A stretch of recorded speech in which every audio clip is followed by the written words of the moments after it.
Сөмкеме дәріп салып жүретін едім.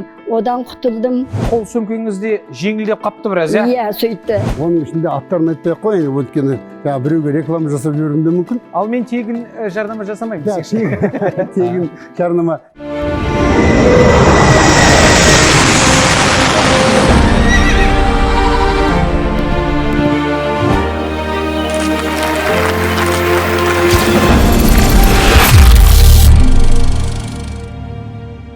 Индира, бізде бүгін ерекше қонақтар.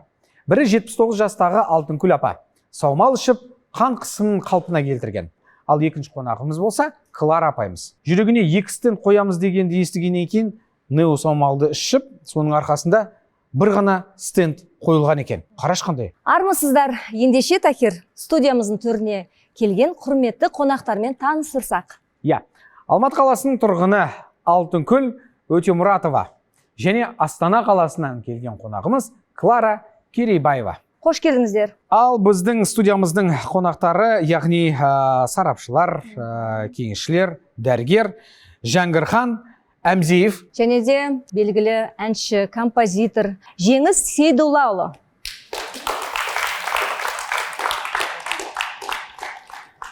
Алтынкүл апа, қош келдіңіз, амансыз ба? Құдайға шүкір, бәрі жасымды неғып жатыр ғой. Осы саумалды ішкеніме январдан бастап ішіп жатырмын. Саумалды мен жұрт құсап оңай тапқан жоқпын. Осы Алматыда отырып, ели таптым. Бір Алла көріп тұр ғой. Сендердің передаштарыңды іздедім. Сонда не компаниясы екенін ол кезде білмеймін ғой. Сосын тауып алдым. Мен бір арманым Меккеге бару еді. Меккеге барып келдім, осы 2 ай болды. Екінші арманым сендердің компанияларыңды іздеу, Тахирді көру болды. Іздегенім. Оны мінекей бүгін 2-3 күн болды мен осы жерде жүргеніме. Сендерді тауып алып, саумалыңды ішкенімді бір Алла маған мінекей сөз беріп жатсыңдар. Соны айта кетейін, енді сөз беріп жатсаңдар. Мінекей бірінші Алла, екінші сіздердің осы саумалды алып ішіп жатырмын. Сол қызым маған айтып отырады, мынаны былай ішесің, мынаны былай ішесің деп. Соның арқасында мен тек 2-3 күн қалғанда ана таусылмай тұрып заказ бере берем. Соны іштім. Мінекей мен давление өлшейтінді құшақтап жүретінмін. Сол құшақтағаннан құтылдым. Сөмкеме дәріп салып жүретін едім. Одан құтылдым.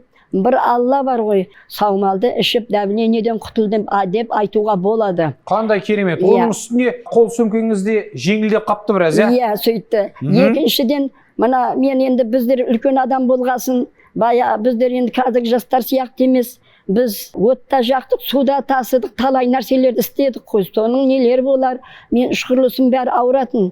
Енді Құдайға шүкір алып ішіп жатырмын. Енді жаман емеспін, сондықтан бізге ем болсын. Сіздерге енді рахмет, Алладан қайтсын. Мына істерің, жұмыстарың жана берсін. Қайда барсақ та, саумалды мен қазір өзімнің қыздарыма, енді өзім қалай жақсы болып жатырғасын, қаздарымды да, таныстарымды да, подружкаларымды жақсы болған тілеймін. Сөйтіп жатырмын, айналайын. Рахмет сендерге, бақытты болыңдар. Айтқаныңыз келсін апа. Енді қан қысымыңыз демек ретке келді. Иә. Мына шамалы жеңілтегі адамың жүруді жақсы көрем, жүріп жүретінмін. Енді кішкентай бір ауырып қалып жатып қалсам, мен оған нете алмаймын. Осы бірінші Құдай бір жағынан себеп болып отқан осы саумал деп ойлаймын. Мына жүруіме кішкентай дүзе ауырады, үлкен адамның бәрі нетеді ғой. Мінекей шүкір, мен қазір мына үйдің шұғыладан Алтын Ордаға дейін білесіздер, қанша остановка бар екен, соған дейін жүрем жаяу. Жаяу жүресіз? Иә, жаяу жүріп барам, барғанша ешкім жоқта шығамын. Намаз, таңғы намаз 2-де 2:30-да ғой. Сол кезде тұрамда, соны оқып болғаннан кейін уже 3-тен өте Құдайға сыйынып шығамын далаға, жаяу жүремін, неге дейін, Алтын Ордаға дейін. Зарядка жасаймын. Ана адамдар кіттай көбейіп қалса, ұяламда қойып қоямын. Бабушкаға үлкен кемпірге не болып жатыр деп айтадым. Ой, апа, қайта керісінше. Мен егде жастағы адамдардың, мысалы, сыртқа шығып, спортпен шұғылданып жатқанын көрсем, керісінше қайта Жеңіс аға мен ұялам. Өйткені үлкен аталарымыз, апаларымыз өзінің денсаулығын ойлап, денелерін шынықтырып жатқанда, мен далбасалап лағып жүргенім мынау.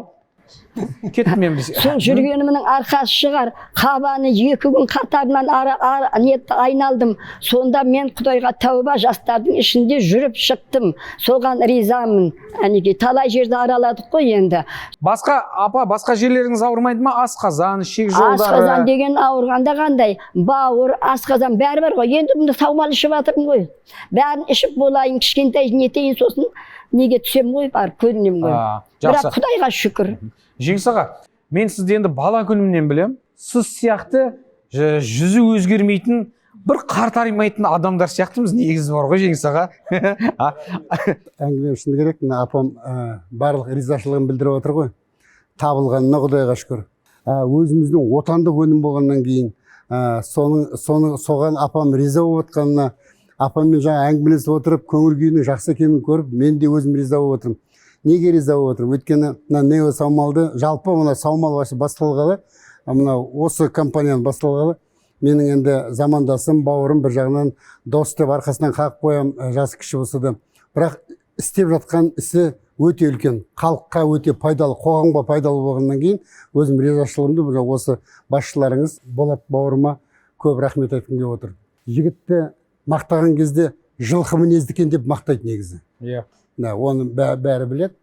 Сондықтан мынау жылқы енді мінсең көлік, жесең тағам, ішсең жаңағы саумал.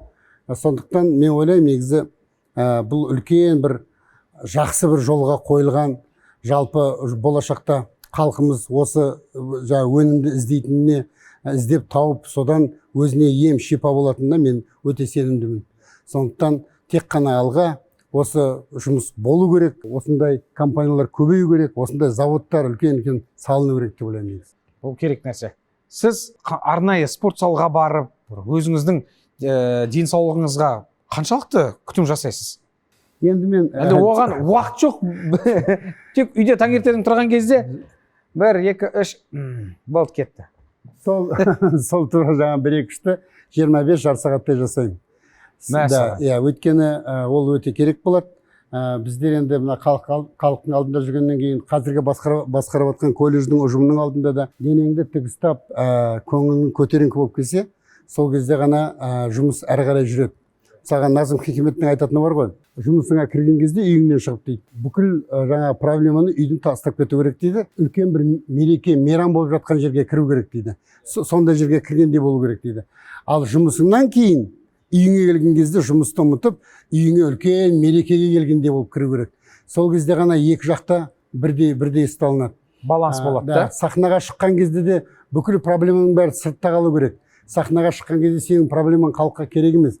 Сондықтан сен әрқашанда жаңағы жаз күніндей деп жадырап деген сияқты, мысалға сондай болу керек. Көңіл күйдің көтеріңкі болғаны бұл расында денсаулықтың да жақсы болуына бірден бір өз әсерін тигізетін рас. Осы саулықтың сыры орталығынан арнайы жеңілдіктер қарастырылған. Бөліп төлеуге болады. Тапсырыс берем десеңіз, онда төменде көрсетілген нөмірге қоңырау шалыңыздар. Біздің мамандар сіздердің денсаулықтарыңызға байланысты сұрақтарыңызға жауап береді. Және Қазақстан кез келген жеріне тегін жеткізіп береміз.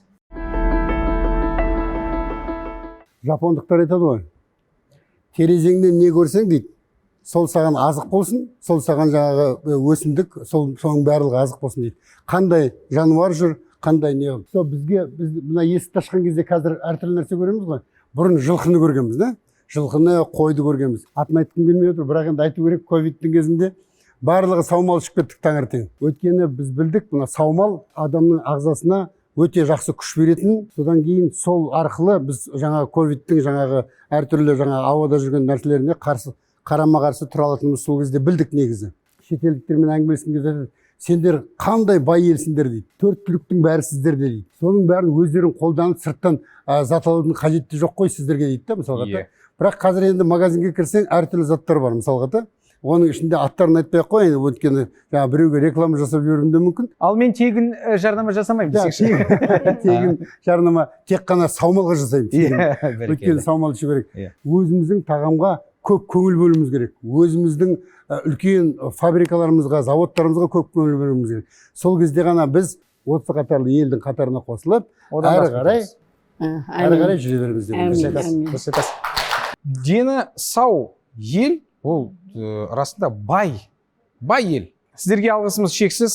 Бүгінге берілген уақыт өзінің мәресіне таяп келеді. Иә, Индира? Егер де қандай да бір сұрақтарыңыз болса, немесе тапсырыс беремін десеңіздер, төменде көрсетілген нөмірге хабарласыңыздар. Біз сіздермен қоштаспаймыз. Ал құрметті көрермен, келесі кездескенше аман болыңыздар.